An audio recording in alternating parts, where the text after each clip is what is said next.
be back, ladies and gentlemen. What is up, YouTube? I am your friendly neighborhood Endman64, and I'm bringing you another episode of Pokemon Scarlet. In the last episode, we wrapped up the main story of the DLC in Area Zero, where we caught Terrapagos, we patched things up with Kieran and Carmine. Hopefully we're all a bunch of friends and stuff, and Miss Briar should be in jail, yet she somehow still has a job here at the academy, and she wants to talk to us, so apparently that's our job now. I don't know, but we're just gonna have to deal with it. Now let's see our new friend here. Where is he at? Wow, I caught a lot of Pokemon. Holy crap baskets. Where is Terrapagos? Where? Oh, there he is. There's a little guy. Let's take a look at him. Now, it's the first Pokemon we've caught with Stellar typing, which, as we learned in the last episode, is not exactly... It's super effective. It is super effective against everything, but does not take super effective damage. It only does normal damage. So... since it's a normal type, you'll have to beat it with a fighting type move, basically. So we're going to move Terrapagos. He's not going to be joining us just yet. He will be joining us eventually for a special thing. But that's not going to come till later because we've got a lot of other shenanigans we got to do first. First and foremost, we've got to go talk to Briar, and hopefully she's going to talk to us about her resignation. And we also got to talk to Amaris here. And Mr. Serrano's here as well, which is fun. He'll be able to talk to us about some things. So yeah, this is going to be an episode of mostly about making sure all our side quests and stuff are ready to go. So first, let's talk to this teacher who put 3 children's lives in mortal danger just for yucks. And let's see what she has to say for herself. Of course, she doesn't look like she's resigning, so I'm willing to bet that this is bad. Hey Mikey, glad to see you. You feeling rested and recovered after our big adventure down in the Underdepths? Yes, I am. Oh, youth is an enviable thing. I'm still feeling all wrung out despite having been back for a while now. You didn't do anything. Briar, you literally didn't do anything except cause problems. Oh, Jesus. Then we're just gonna pretend that this didn't happen, I guess? I don't friggin' know. But on to why I called you here. Since our return, I've been writing up everything we discovered on our expedition. Honestly, I've hardly slept.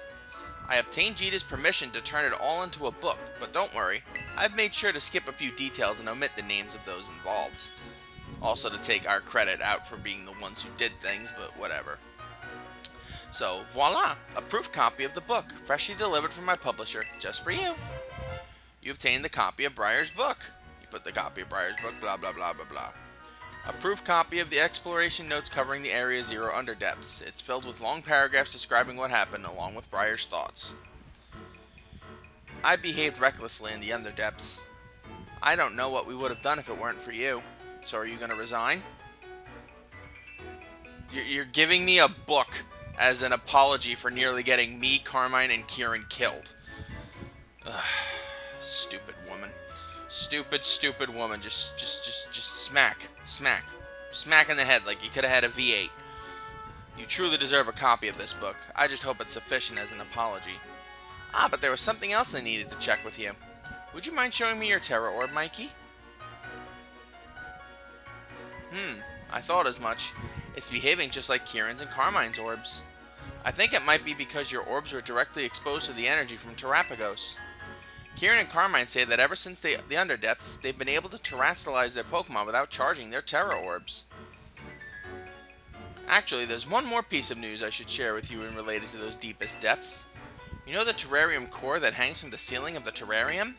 Well, until now, I'd been keeping it topped off with a mixture of Paldean soil and water from the crystal pool in Kitakami. That's how we've been able to stabilize the terrestrial phenomenon on our academy grounds. But the other day, I tried adding crystals I'd collected from the Underdepths to that mix, and it caused the properties of the core to change. The result? Pokemon shining in rainbow colors have started appearing all over the terrarium, and they have the Stellar Terra type. Thanks to this, my research into the terrestrial phenomenon is shining brighter than ever. So let me see if I got this straight. You illegally have been putting shit into the terrarium to cause problems and make terrestrializing Pokemon possible. But now because you've caused all of these problems and Terra-type Pokemon are running around, you're happy? This psychopath, this woman is a psychopath. Good lord. Stellar-type terrestrialization grants a boost to moves, but only once per move type. After you use a move, no other moves of the same type will get the boost. In Terra Raid battles, all moves will be boosted without limit. Oh, and there was one last thing. A man in a blue suit was looking for you over by the entrance to the academy. That's all I have to report for now. Thanks for setting aside some time to chat. I'm off to pay a visit to my publisher, so I'll leave you to it. Next time we meet, I'll ask you for a good long look at Terrapagos. Till then... Yeah, absolutely, you are not touching Terrapagos. The last time you had anything to do with Terrapagos, you nearly killed 3 kids. You're not seeing shit, woman. Ugh, good lord. Alright. Please tell me Amaris is going to be somewhat more sane. Especially since we helped her take care of Kieran. Where are you at, girl? Oh, there she is. What's up, girl? Mikey. You have my thanks for all that you have done to help the League Club, and to help Kieran. Once you become champion, Kieran withdrew himself entirely from our ranking system. Though I consider this somewhat sad, it is not as if he and I can no longer meet. More than anything, I'm glad he seems to be acting like his former self once more. Indeed, I have been swept up in joy to such an extent that I prepared a tremendous amount of the flight-enabling supplement used in my trial. Please feed your Agius an appropriate portion of it whenever you wish to fly. What's up, you gremlin? Come on, Koraidon. Oh, Jesus. You gluttonous... What? You want to fly right now? Please, slow down. The supplement was never meant to be eaten in such large...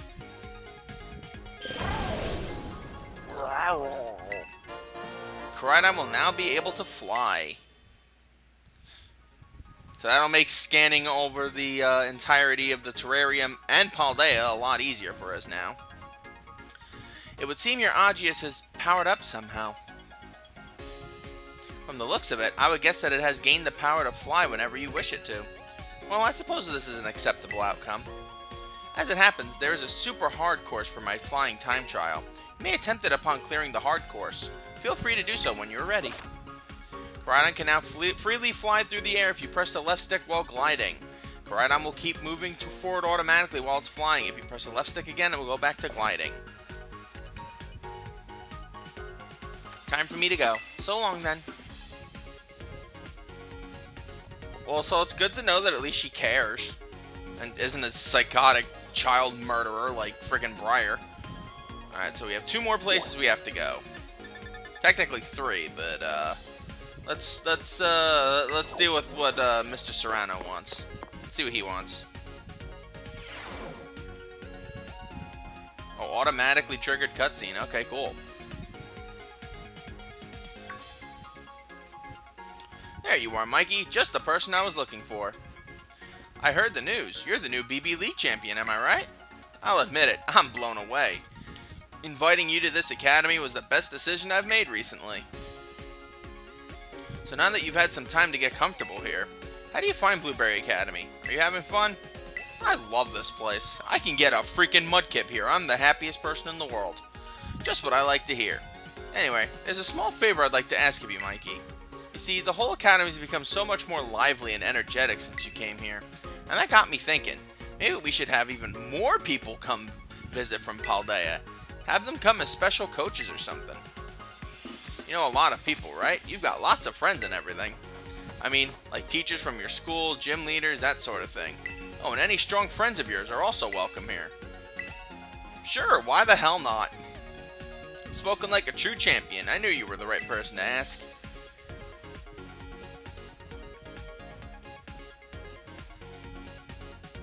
You can use the clubroom computer to contact anyone you want to invite.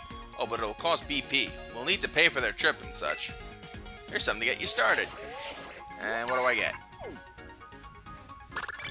200, you friggin' cheapskate. Doesn't it cost like 300 to bring someone over? Whatever. I think I'll arrange for the special coaches to stay in this club room when they're not teaching. You should have a chat with them while they're here. Now then, I'll leave it to you. Enjoy! Yes, this is the rematch feature. You will be able to rematch any and all Pokemon trainers. As you can see, the game wants to spoil it. From Paldea as you wish. Now you can also get as many of them as you want, as they will appear here, as you will get to rematch right now. Well, actually, you will always be able to rematch Drayton. He is the only one who always shows up. So if you were looking forward to maybe kicking his ass with maybe a fairy or two, that would be your opportunity to do so. But Amaris, Crispin,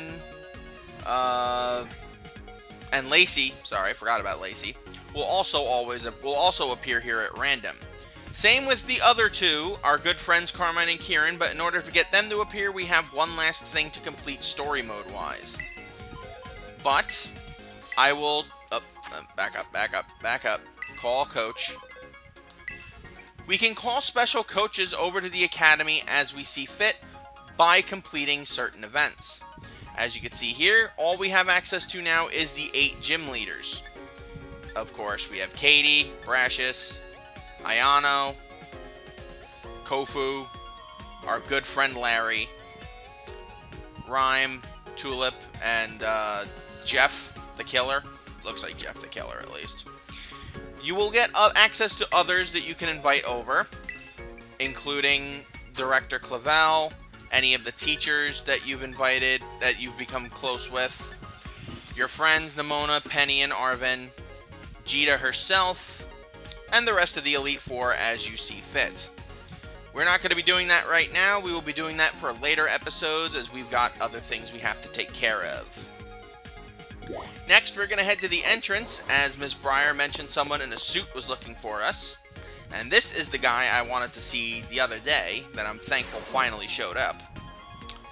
This is our good friend Snackworth. Oh ho ho, would you look at the cut of your jib?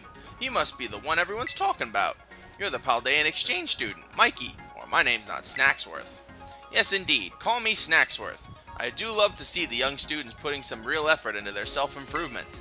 Especially the kids who really give their all for the old BBQs. I reward them with snacks. These snacks I make are very special treats, made just to the taste of certain Pokemon. With one of my snacks in hand, you may find yourself running into quite spectacular Pokemon. So come give old Snotwork the latest whenever you've been working hard on those BBQs. Now this is important for one of two reasons. For one thing, you will get access to legendary Pokemon that will appear various places in Paldea. Not here or Kitakami, you do not have to worry about that. It is done by completing specifically the red and yellow BP quests. So the more BP quests you complete, the easier things get for you. You'll not only get the BB points you need to buy items, bring in challengers, all that crap, you will also be able to gain access to catching some legendary Pokemon. So for the sake of argument, I'm going to see if we've gotten enough points to... Oh, there we go. Perfect. You've gone and completed 10 solo quests. I'd say you've earned yourself one of my special snacks, Mikey. Alright, so the first one we get is Zapdos Treats. A snack made from ingredients favored by the legendary Pokemon Zapdos. That there's a Zapdos treat. You know Zapdos, right? Frightfully rare, that one. Not your run-of-the-mill Pokemon. Speaking of Zapdos, I do recall this one particular encounter when I was a younger feller. I climbed right up to the tippy top of one of those lighthouses you've got in Paldea, and I was taking the view, looking over a distant city, when, would you believe it, the heavens broke wide above and rain started pouring down on me. Thought I'd better get out of that mess in a hurry, so I turned to head down again. Then the whole sky lit up in a huge crash of lightning, and Zapdos came flying out of nowhere. It blew right by me, quick as a flash. It loves that snack you have there, so you might just give it a shot at meeting it too. If you run into old Zapdos, you be sure to give it my best. So yes, the more BP missions you complete, the more special Pokemon you will encounter. Unfortunately, you will also have to complete group missions, which means you have to have friends online in order to do that. And as many of you know, the Endman does not have many friends. I mean, he does, but a lot of them don't play Pokemon. So, yeah. We've got one last person to check in with before we progress to the next episode. Or, you know, shenanigans. And then I'll decide what we're going to do from there. But first things first, we left our kind of sort of girlfriend hanging for a while. So let's go talk to her. Perrin can't really complain because I've caught, like, literally a gazillion freaking Pokemon. So, yeah, she better actually remember my name this time. Hey, Mikey, don't tell me. You already got yourself 200 Pokemon from the terrarium? Impressive. It was hard work. Well, look at you, putting in all that effort. I like to see that in a kid.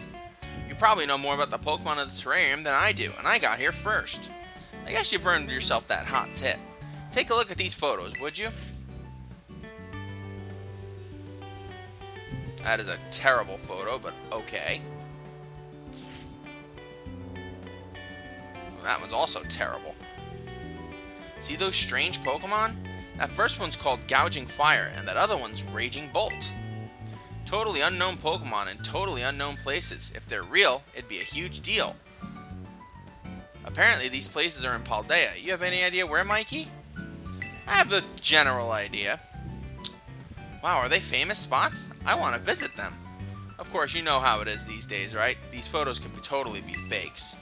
But if you want to know for sure, maybe you could go try to research these Pokemon out. I can show you the photos again anytime you like. Just give me a shout. And find me something good, Mikey. I've got faith in your survey skills. Alright, so we have 2 new legendary Pokemon, 3 if you count Zapdos, that we can look for. So for the sake of argument, let's go progress to go find one. Oh, no, wrong one. Sorry. There we go.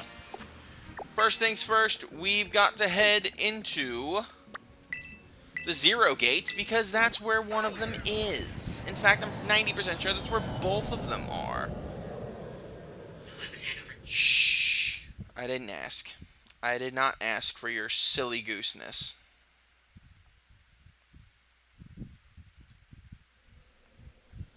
Alright. First, we enter the Great Crater. Come on, get in the door. Thank you. Alright. We're going to head down. And this will drop us right where we landed the first time.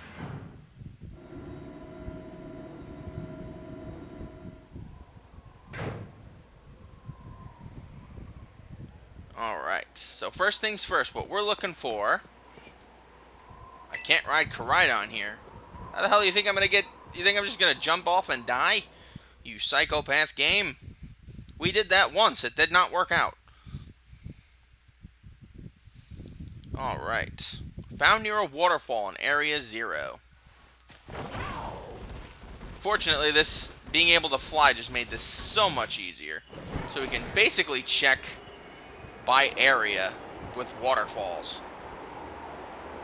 So let's see here. First things first. There's a waterfall here.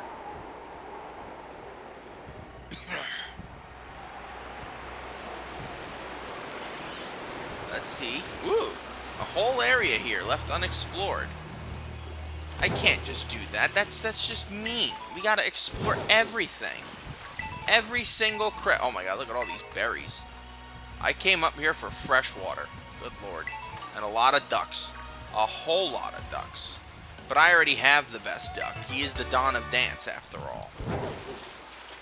Alright, but I don't believe this was the waterfall they wanted me to look at. As you can see, we are currently missing a certain Pokemon. We're not looking for Raichu, after all. Flamigo.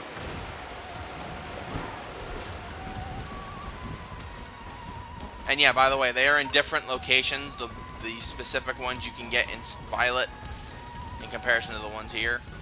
They're in different locations. I'm 90% sure this is where one of them was. But, no matter. Now let's drop a couple of levels.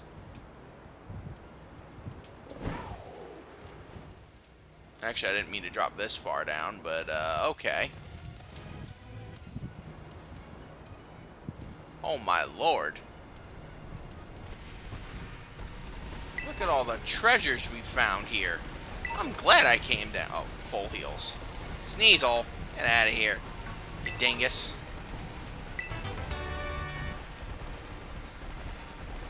Stealth rock, lichen rock.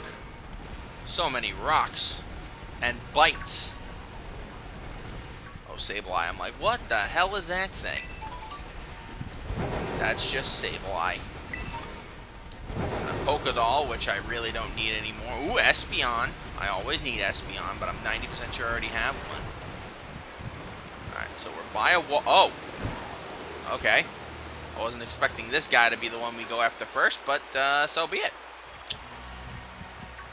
Now, for sake of argument, excuse me, Golduck, that was very rude. I'm trying to save here. We're gonna save. And let's talk to this big fella. Look at this long giraffe neck looking fothermucker, who looks very much like Raikou. So, this is Raging Bolt.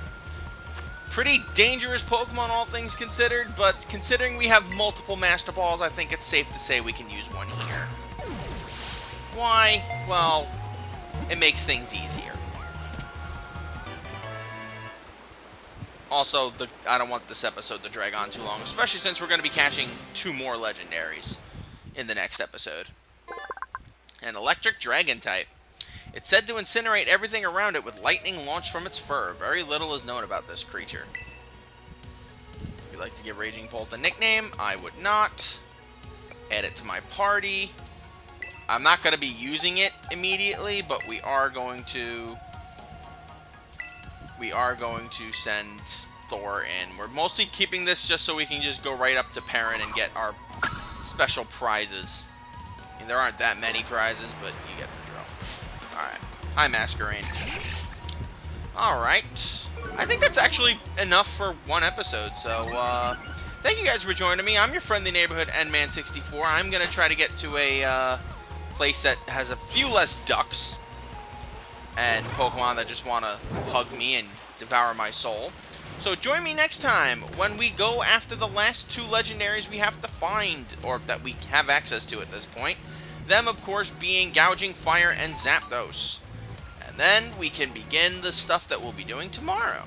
Until we meet again, my lovelies, sayonara.